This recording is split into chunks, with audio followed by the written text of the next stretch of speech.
আমরা পাম কর্তৃপক্ষের কাছে যতটুকু শুনছি, খবর পাইছি, তারা বলছে যে বাংলাদেশে তেলের কোনো সংকট নাই।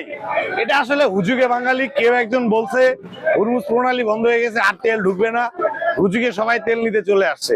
বাট পাম কর্তৃপক্ষের কাছে যতটুকু জানতে পারলাম যে না, আসলে বাংলাদেশে তেলের সংকট নাই। এখন আমরা যদি কৃত্রিম ভাবে সবাই গাড়িতে তেল ঢুকায় রাখি, সবাই 500 জায়গায় 1500 ঢুকাই, তাহলে ভাই সংকটটা আসলেই হবে। বন্ধ হয়ে যাবে আগের মতন।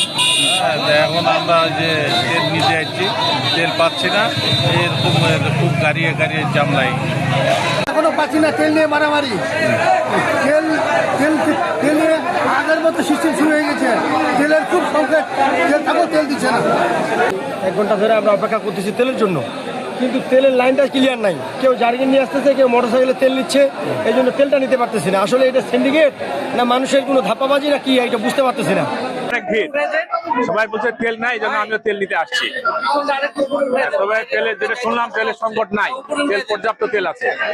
হঠাৎ করে 2টার পরের থেকে মানুষ খুব তেল নেওয়ার জন্য ভিড় করতেছে, কিন্তু আমাদের তেল প্রচুর পরিমাণ আছে, তেলে কোনো সমস্যা নাই, সংকট নাই, কোনো সমস্যা নাই।